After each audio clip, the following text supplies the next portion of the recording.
It has been a ton of fun. Very happy. And thank you for recommending it. Hey, Julie. Hi. How's the day going? We're gonna play games all day. Sounds fun. Hey, looks like you got the next set up. Are you two gonna play volleyball? Volleyball? Ah, we invented our own game. I think it's gonna be the next big thing. Alright. Claire, I formally challenge you to a game of beach stick ball. Ooh. That means you have to play. Yeah, you have to. It's the law. Can't agree with that.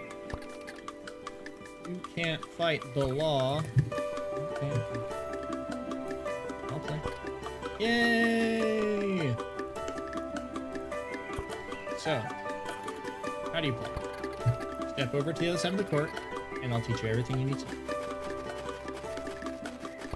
So, beach stick ball has 3 simple rules. Rule number 1. Hit the ball with your stick. Yeah, hit it real hard. Rule number 2. Don't let it hit the ground. I mean, for the most part. Julie's the ref, so it's all up to her. It's all up to me. Rule number 3. Believe in yourself. That's the most important rule. Don't ever forget it. That's pretty much it. Are you ready? Yes, sir. The answer is no! You need to equip your stick first.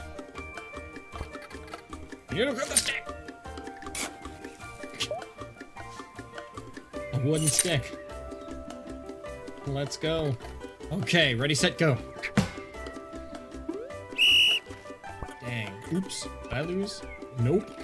You can never lose. When you play beach stick ball, everyone wins! Except if you pop the ball.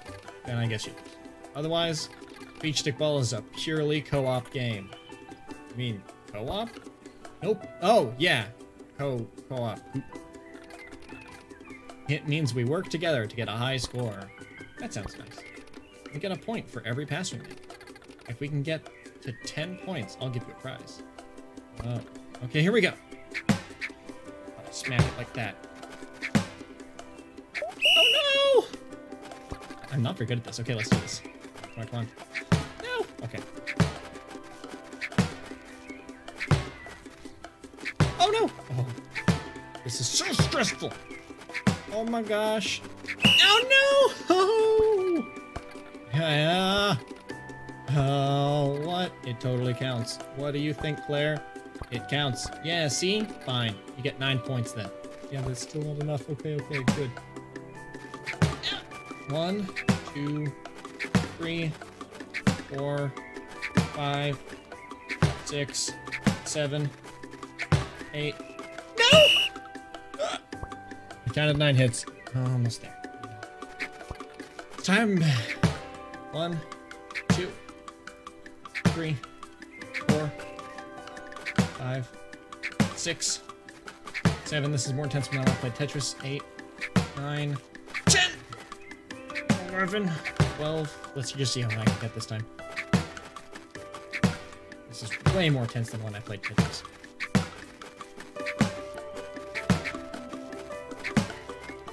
No! Okay, well, I think we still got it.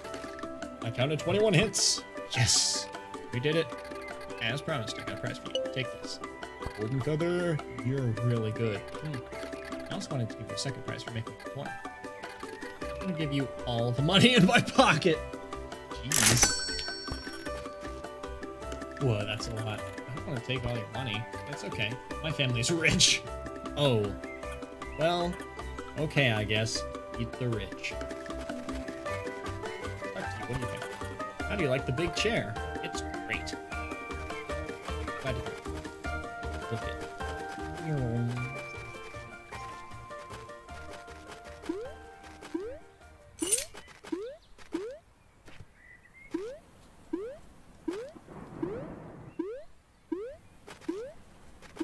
Just doing a circle around the mountain at this point, like, not really changing my elevation much. I don't want to make sure I don't miss anything. That beach stick ball thing was working. I feel like I will, by the end of the game, need and make use of the feathers. 13 shells. I don't even remember how many I need. Why do I keep hitting the wrong button? That's the plan.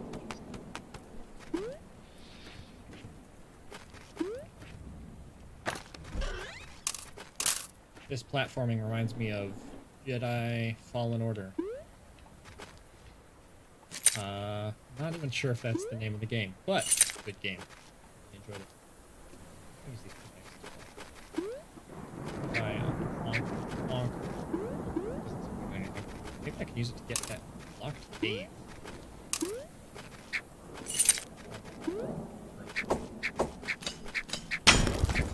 Okay.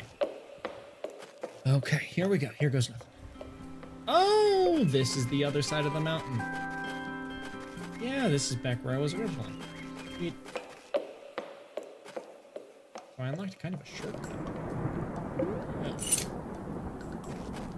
Now I will do this. Still.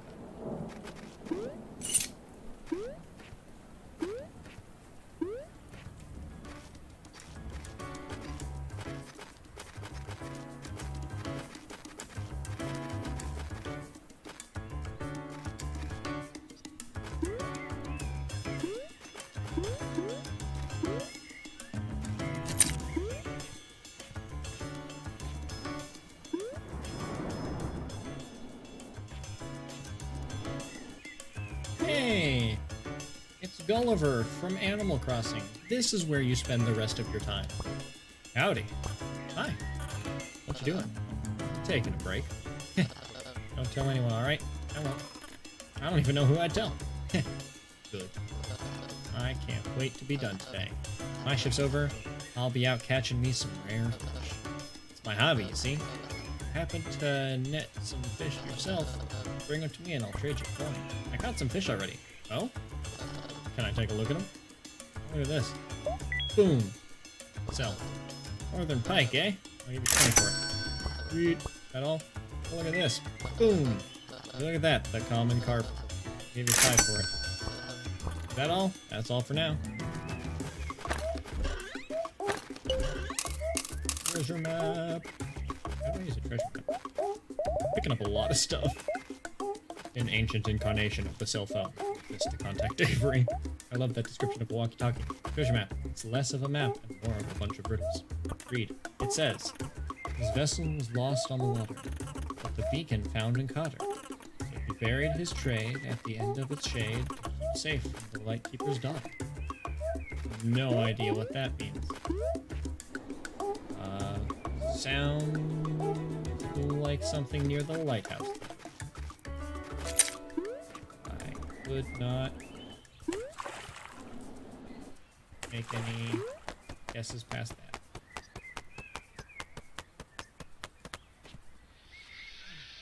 Alright.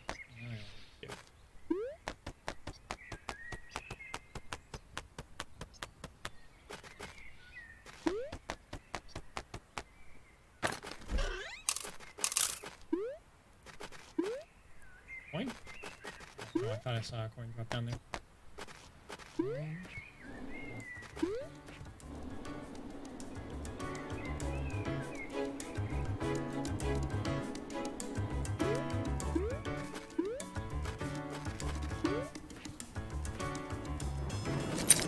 16 shells. I think I have enough shells for that person now.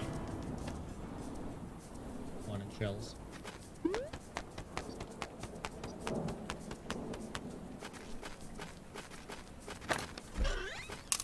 I'm getting so much random money. I really wonder what I'm going to spend this money on. There's definitely something, and I really am not putting much effort into going up the mountain. I'm more putting effort into making a full circle. I'm planning on, like, spiraling my way up the mountain.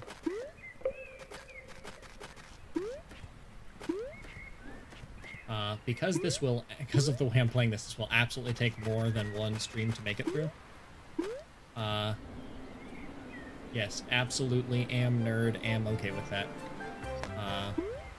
That is ultimately something I'm proud of.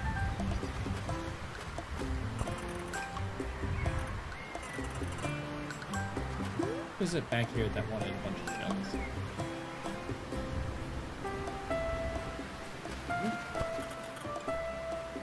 hey, thanks for coming by, Winter. It's always nice to have you around. Today is a much more casual stream. I was feeling really bad last Friday and missed when I was supposed to stream then, so I am taking it easy.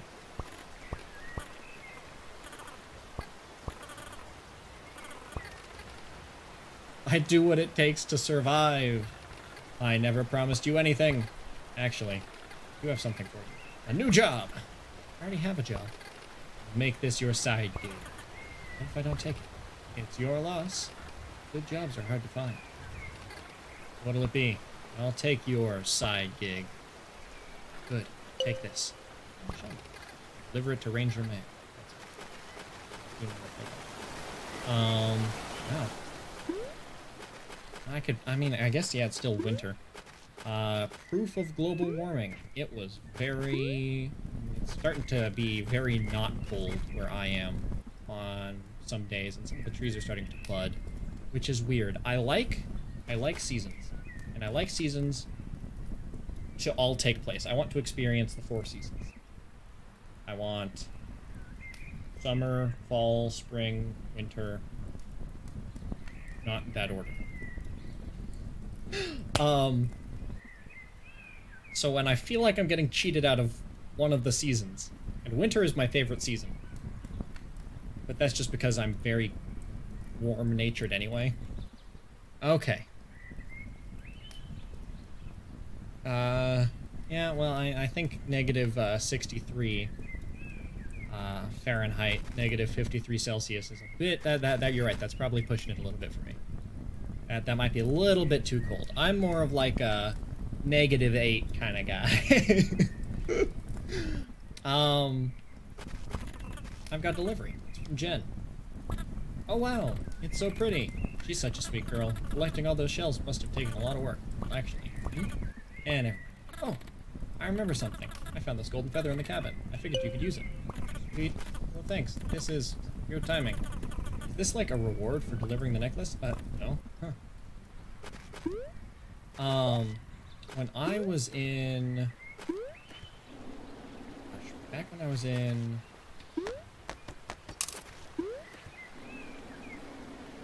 8th grade or the beginning of high school, so 9th grade, I was like...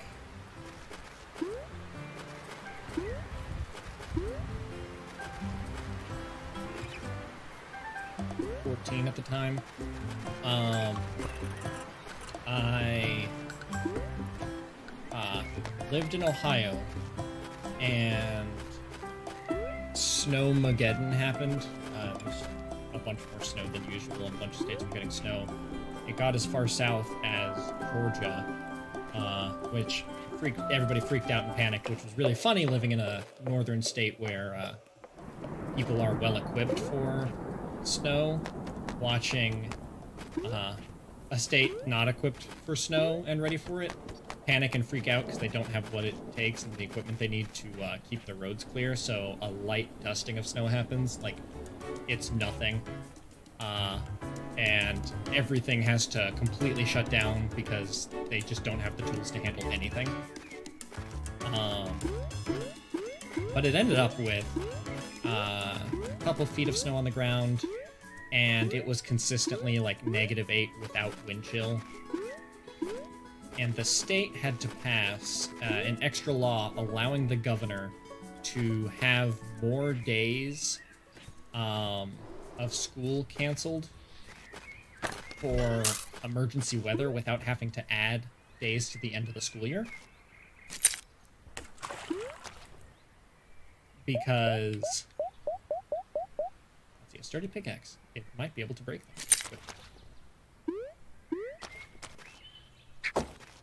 And when that happened, the way forward is blocked.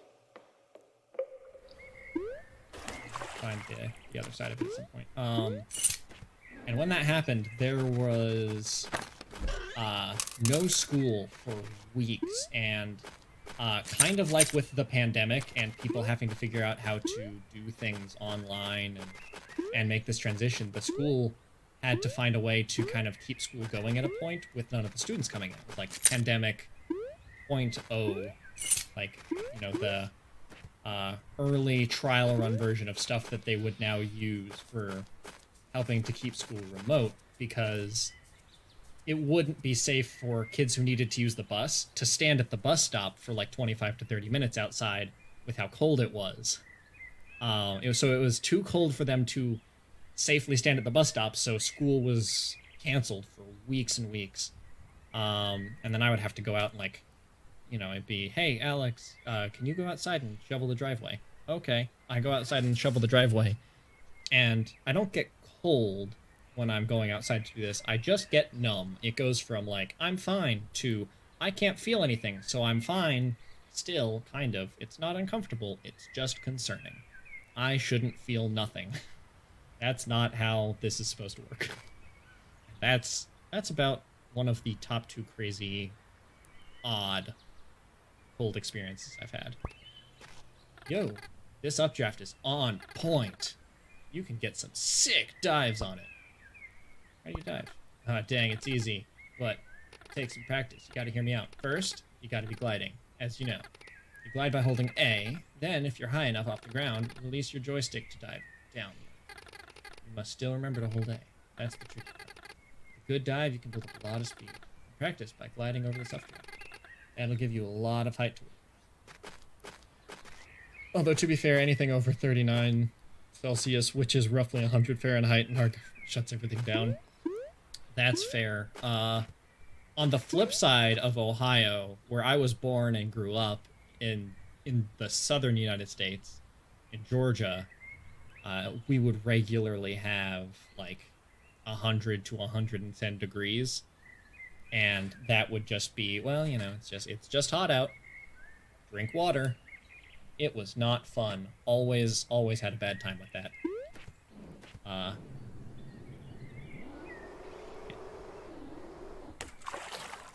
That's fun. I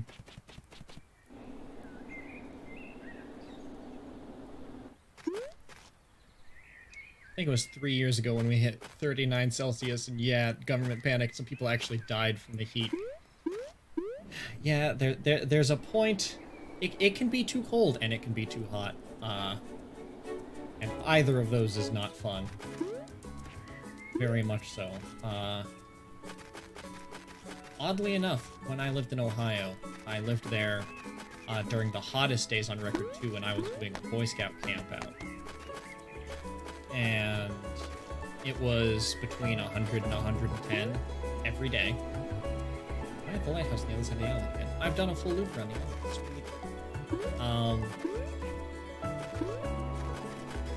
And it was so hot, and there was no air conditioning, no electricity. When you were in the buildings, there were no fans. It was the worst camping experience I've ever had. I was dehydrated constantly. Because I'm outside, I'm a Boy Scout, I have to be doing things. I have to be doing these physical activities. Which led me to spend a lot of that summer camp with the Boy Scouts in a hammock, reading books, because I just could not bring myself to move or do things. It was too hot to do literally anything. So it swings both ways. And kind of similarly with the Boy Scouts, I had a camping trip called the Klondike, which was done every year. The Boy Scout trip in Ohio did the Klondike, and it's just you know, go at one of the colder times of the year. You go up to a local mountain. I think they even use the word mountain to describe it, but it's just a big hill. And when you're up there, you have to go to these stations, and you kind of go around the mountain carrying everything that you and the people in your group, you kind of split up into teams. Carry all of your stuff on a sled, and you make your way around to all these different stations before you finally make it to the top. And then you can pitch your tents and stuff. And the one year I went, which I believe it was the same year as Snowmageddon, when we had the days that were so cold school was canceled. And man, you can really feel the wind up here. I love this. Makes me feel so happy. Yeah, it's good. Visitor center is so tiny from here. Oh, that reminds me. Take this. Apparently there's some sort of treasure buried at Sid Beach. I couldn't find anything. Maybe you'll have better luck. Sweet. Thank you.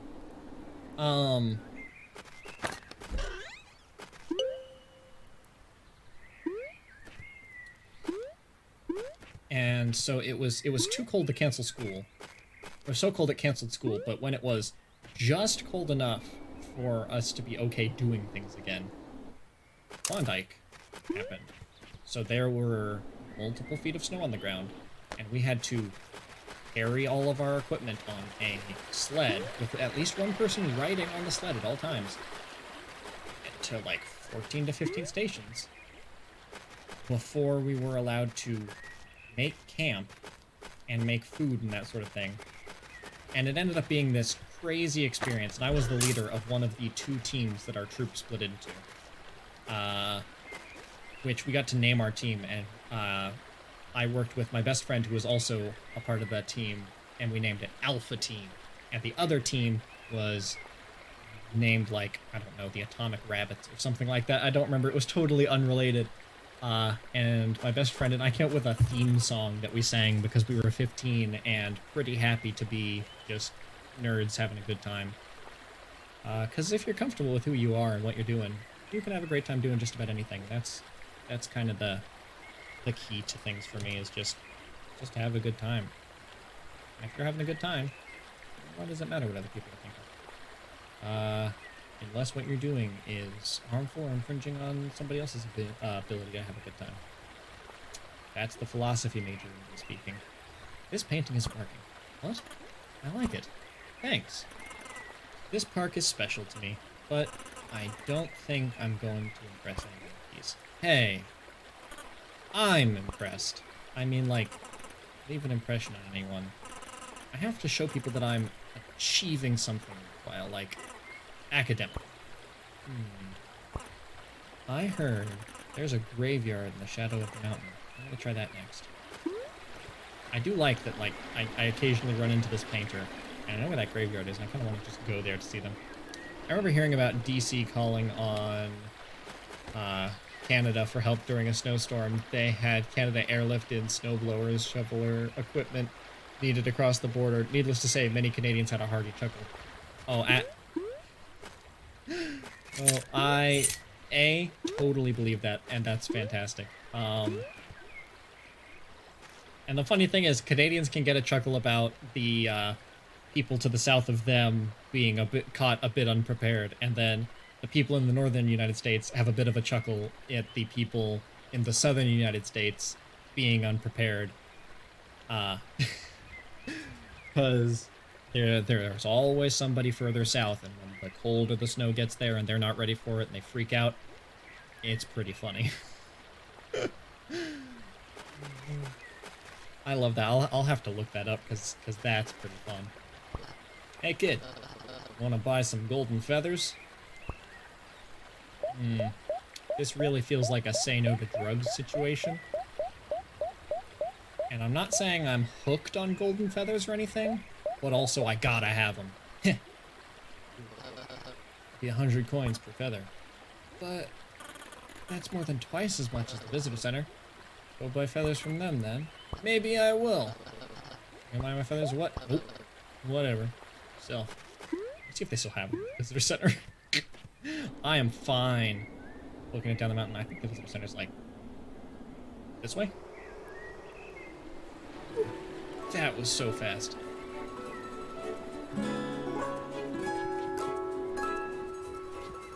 Yeah, I think I don't know if they even still have golden feathers. Is the only reason I need to buy them from that sketchy looking dude. Alright. You still got golden feathers. Looking sharp in that hat. What's up? Oh, feather. Sure, here you go. Golden feather. It's actually all the feathers we have. Boy came by earlier and bought most of our remaining stock. We'll have to find more elsewhere. Sorry. Oh, that clown. I've been played. So I'm glad I bought it first.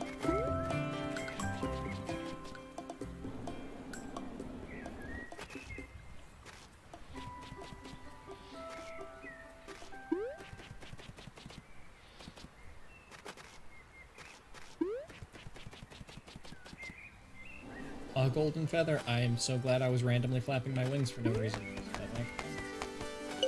Sweet. You're doing really good on these golden feathers. Don't know where I am now.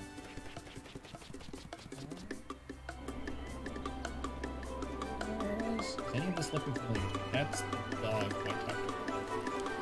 Okay, treasure now. Caught a glint out of the corner of my eye.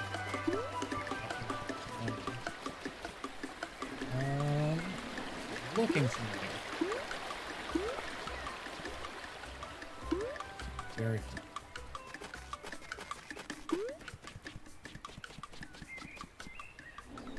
There you are. Alright.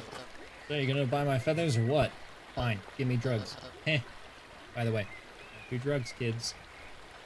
Just saying, because I do know at least 1 to 2 people of kid age who watch this. Don't do drugs. Alright then, pay up. Unless they're prescribed by a doctor. That's a completely different situation. Ibuprofen, take it if you have a headache. Something I also need to remember. Dang it. Smell you later. Okay, well, you just lost all potential cool points you had being a cool drug dealer, and now you're just kind of a weirdo. You got my feathers or what? Fine. Yeah, alright, pay up. Smell you. Why do you keep saying that? What's your deal? What's my deal? What's your deal? Well, I'm hiking up to Hawk Peak. Wow. That's kind of basic. Hey, I'm just saying. Tourists come from all over the place. They're like, I'm gonna hike to Hawk Peak. Then they go up there and see that it actually takes real effort. And then they give up. Jeez. You don't have to be like that. I'm just saying. A little basic. So, what is your deal? I gave you mine. I need money. I'm gonna be short on tuition next semester. I'm nearly there though. Just trying to make some extra cash. Huh. How much do you need? Well, after I sell all my junk, I'll still be short like 400 points. Oh. Whatever. That's life, I guess. You gonna buy my feathers? Heck yeah. I am happy to support a college student in need. Despite the fact that you keep saying smell you later. Still trying to get my act together for next semester. Still need to find 400 coins? Yeah. Alright, so, if I can... I'm gonna try to remember this guy. I have had a great time with this, so... It's been a really nice, chill, relaxed stream after a weekend where I was pretty sick. Here's what I'm gonna do. I got a sticky note out of my drawer of sticky notes. There we go. Finally bust open this.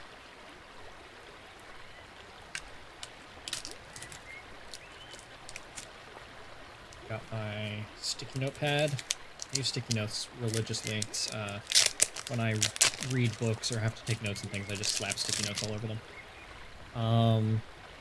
Got this to-do list sticky note, which, yeah, there we go. So, to-do list.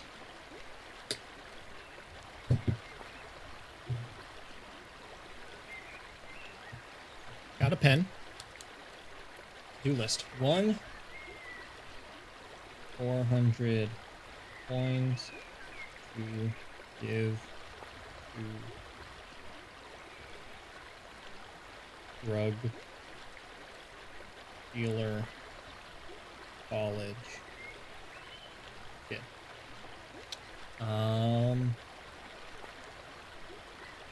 Decipher treasures.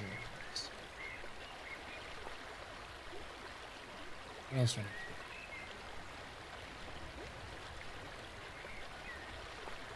I feel like there's more stuff I needed to do. Let me, oh.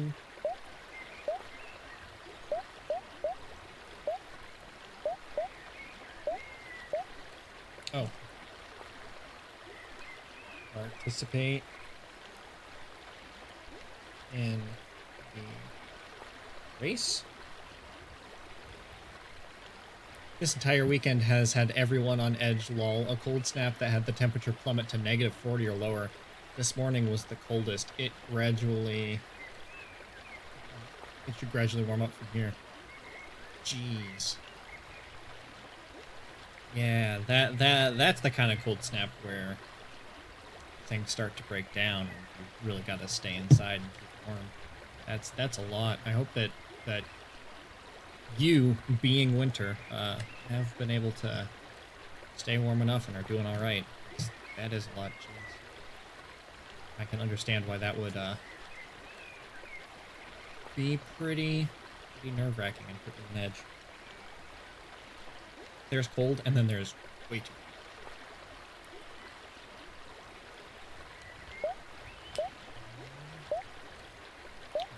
Maps. Okay, I think that's everything I need to do so far.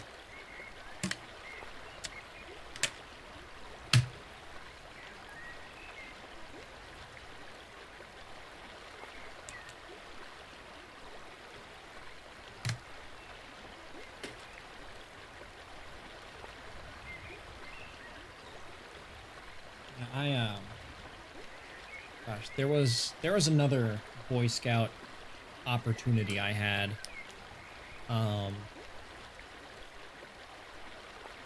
That I did not avail myself of. I did not participate in. There are these big camping excursions called High Adventure, which is a fancy way of saying big old camping trip. And there's a High Adventure. There are a bunch of different ones. They all take place in different environments with different particular challenges. One takes place at sea. One takes place in a huge reservation, Boy Scout land reservation in Texas. And one of them takes place up in the Frozen Lakes area in the Minnesota-Canada border. Which I've heard can be pretty different and a lot more like an extended Klondike campout.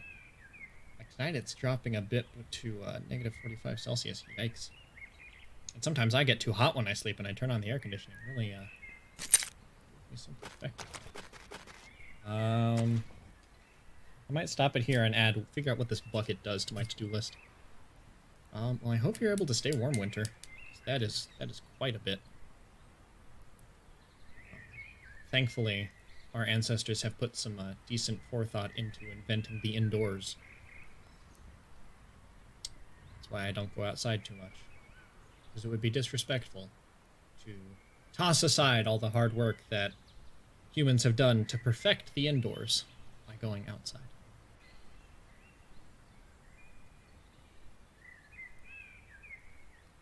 Army cadets. I mean, that's kind of what the Boy Scouts were made to be. That's what they were in England, where it comes from. The Boy Scouts in England were Army cadets, a group that Robert Baden-Powell founded during the Boer War, that were very important during the World Wars, and were exported to the United States. It's kind of the same thing.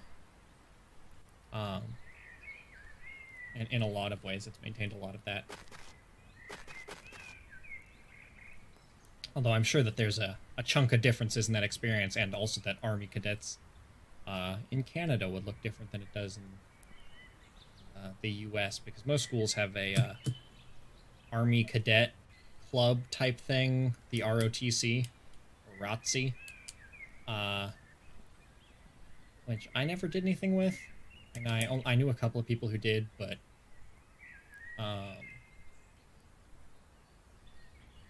I know that that was a different kind of experience, and I'm sure it was a lot more indoorsy than what I would assume it would be like in Canada. It was very indoorsy from everything I observed here. Then again, the ROTC program at the school I went to for high school was a Air Force specific one. Like, they have them for the different branches, and that was an Air Force ROTC thing. And there's a reason the Air Force is nicknamed the Chair Force. I'm honestly surprised U.S. willingly does Boy Scouts law, given that it's British. Yeah. Well, there's a reason that here it's called the Boy Scouts of America. Yeah, ROTC. I don't even know what it stands for. Let me Google that using the power of the internet. ROTC. What does it mean? What does it stand for? Reserve Officers Training Corps. Yeah, basically just junior army, but it's strictly junior army, and a lot of people in ROTC are people who plan to do stuff with the military after high school. Royal Canadian Army Cadets, so it's, yeah, that's, seems to be somewhat equivalent. But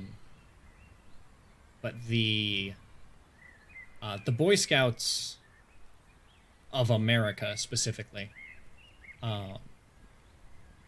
still associate a lot of their history with Baden-Powell and the British, but it all comes from the World War II and onward friendship between the United States and Great Britain, and how we worked together to save the world, and this overblown and aggrandized notion of, like, the United States and Britain, the Anglo countries against everyone else. Which, you know, I mean, that idea comes from somewhere, but it's a bit overblown in some ways, and, like, you know, that leads to people overlooking the contributions other countries had in those conflicts, which is what it centers on, because the United States does not stop talking about World War II ever. Ever. It's always talked about all the time. And that's what leads to people forgetting things like the Canadians had a whole beach at the invasion of Normandy, and that is completely overlooked in favor of the super polite, always apologizing for things Canadian stereotype, which I think is dumb. And also, aside from the fact that the stereotype's kind of silly, why would being polite be a negative stereotype? People who portray it that way are being kind of dumb. That's just my opinion.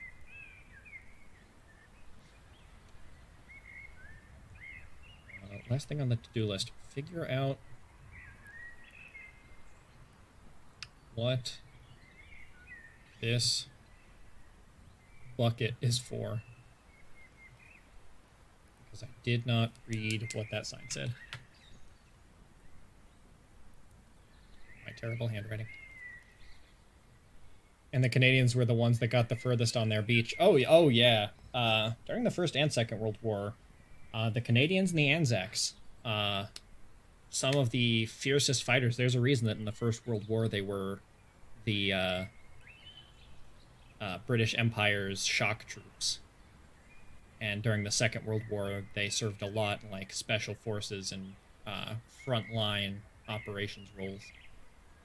But in America, we like to gloss over the contributions any other country had to doing anything. And that's just my opinion as a collegiate historian.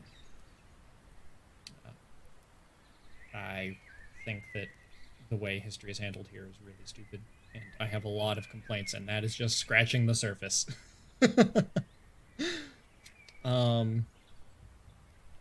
I do think I need to get going here pretty soon. I'm glad I've been able to stream for like 2.5 hours.